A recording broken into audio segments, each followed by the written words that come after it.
मेरा नाम राखी है। आज मैं आपको अपनी कहानी सुनाने वाली हूँ। मेरे पति राजेश ने अपनी ज़िंदगी में बहुत मेहनत की। वो ज़्यादा पढ़े लिखे नहीं थे, इसलिए हमेशा से मेहनत और मजदूरी का काम ही उन्हें मिला है और घर चलाने के लिए उन्होंने यही किया। हमारे 2 बच्चे हैं। बेटा 10 साल का है और बड़ी बेटी 16 साल की है। अभी तक मेरे पति ने जैसे तैसे घर चलाया। इस उम्र में भी आज भी हम वही हैं। अगर काम नहीं करेंगे तो खाने को नहीं मिलेगा, घर नहीं चल पाएगा, बेटा और बेटी की पढ़ाई पूरी नहीं हो सकेगी। मेरे पति की अब ऐसी स्थिति नहीं थी कि वो मेहनत और मजदूरी कर सके। उनसे अब यह काम नहीं होता था। अब हम क्या करेंगे और कैसे अपनी ज़िंदगी को आगे बढ़ाएं, कैसे कमाएं? मुझे और मेरे पति को यही चिंता खाए रहती थी। फिर मुझे एक दिन बैठे यह ख्याल आया कि क्यों ना हम एक छोटा सा ढाबा खोल लें। शहर के बाहर जहाँ से वाहन और गाड़ियाँ आती जाती हैं, वहाँ टीन का एक छोटा सा छपरा बनाकर चाय और खाने का एक छोटा ढाबा खोल सकते हैं।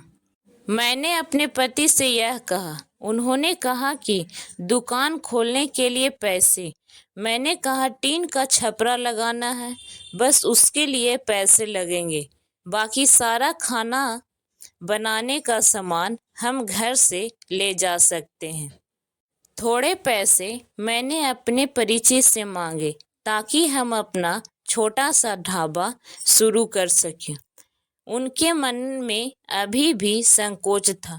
वो बार बार मना कर रहे थे, लेकिन मैंने कहा हम एक बार कोशिश करते हैं और ज़्यादा कुछ नहीं लगेगा। कुछ दिनों तक मनाने के बाद वो मान गए और हमने एक छोटा सा ढाबा शुरू कर दिया।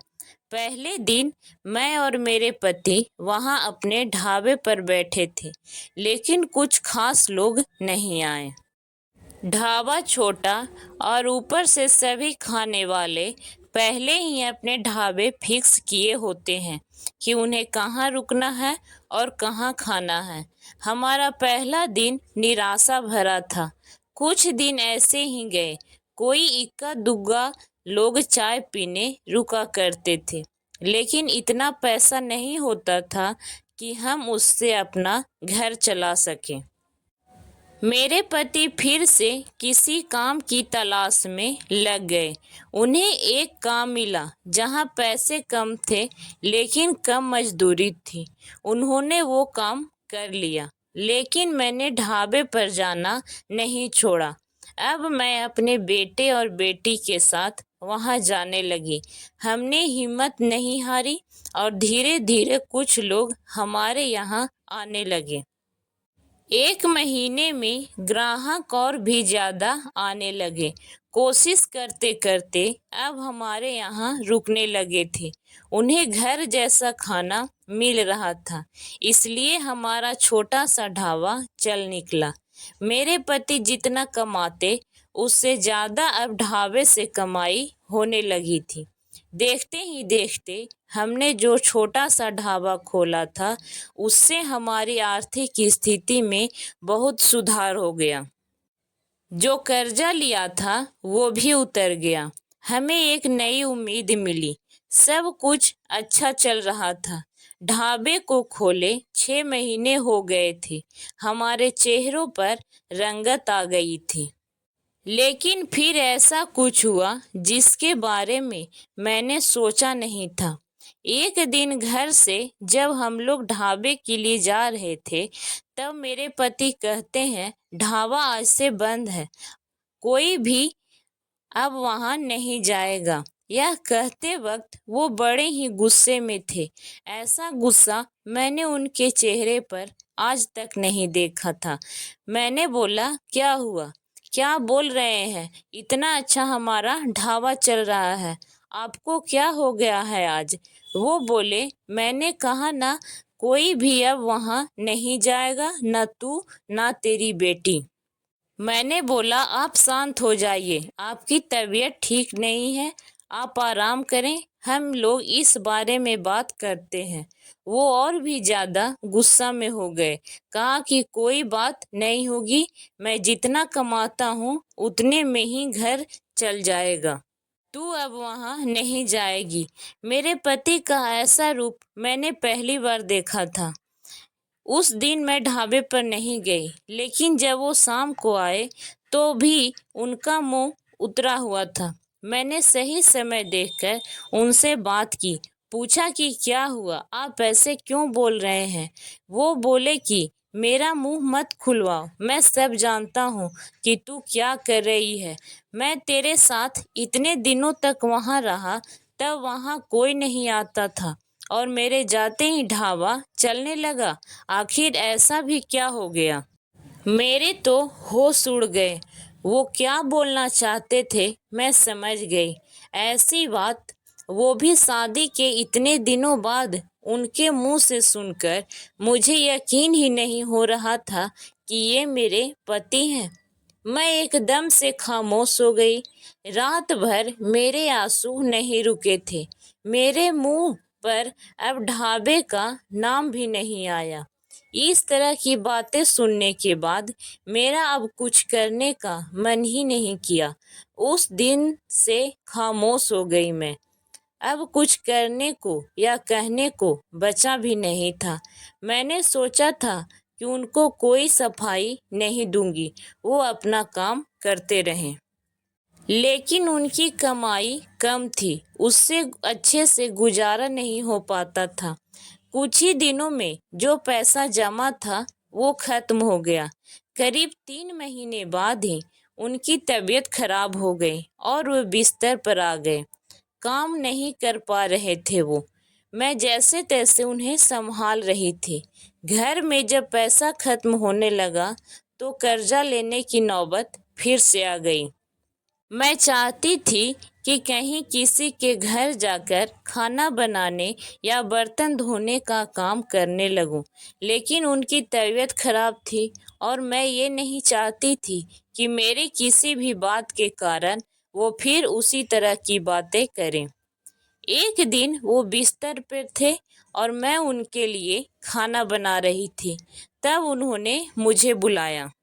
वो बोले, मैं जानता हूँ कि तुम उस दिन की बात तुम्हें बहुत परेशान कर रही है और तुम्हें लग भी रहा होगा कि मैं तुम्हें यह कैसे बोल सकता हूँ।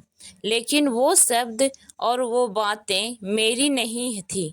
मेरे कानों में ऐसी बात आई थी। अपनी रिश्तेदारी में ऐसी बातें हो रही थी कि मैंने अपनी बीवी और बेटी को अकेले वहाँ छोड़ दिया है। उन्हें देख लोग रुकते हैं, जिससे कमाई हो रही थी। इस तरह की बातें मैं बर्दाश्त नहीं कर सकता।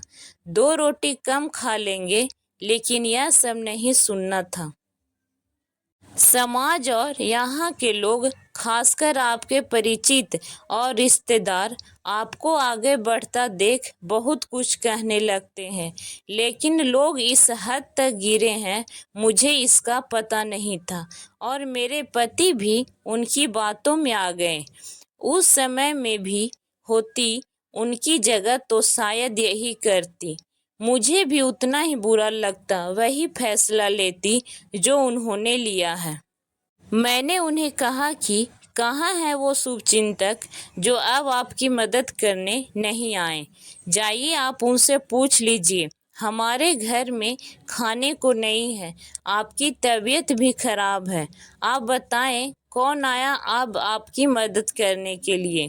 दुनिया किसी को खुश नहीं देख सकती और अगर कोई मेहनत करके आगे बढ़ता है तो सारे प्रयास करके उसे पीछे ढकेलने की कोशिश करती है और आप उनकी बातों में आ गए। वे लोग सफल हो गए, सबको बात बनाना है। अब अगर हम भूख से मर जाएंगे तो भी उन्हें बातें मिल जाएगी। वो लोग कुछ समय तक बोलते हैं अगर हमें कोई फर्क नहीं पड़ता तो वो थक कर हार मान लेते हैं। वो पीठ पीछे ही इस तरह की बकवास कर सकते हैं, सामने आने की तो उनमें हिम्मत भी नहीं है। उस दिन मेरे पति की आंखें खुल गई। उन्होंने कहा कि तुम सच बोल रही हो, मैं ही पागल था। लोगों को सफाई देने और उनके आगे अच्छा बनने का अपना ही नुकसान करा लिया। जब हम गलत नहीं हैं तो हमें सफाई क्यों देना, क्यों डरना। मुझे माफ़ कर दो, अब हमें उन्हें नहीं बदलना। क्या अब हम फिर से कुछ कर सकते हैं? मैंने कहा, कभी भी देर नहीं होती, हम अब भी कर सकते हैं।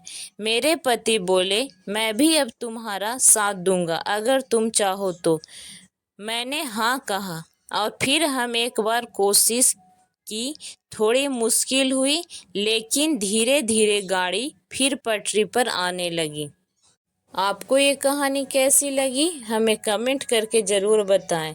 और भी ऐसी कहानी सुनने के लिए हमारे चैनल को सब्सक्राइब ज़रूर करें। धन्यवाद।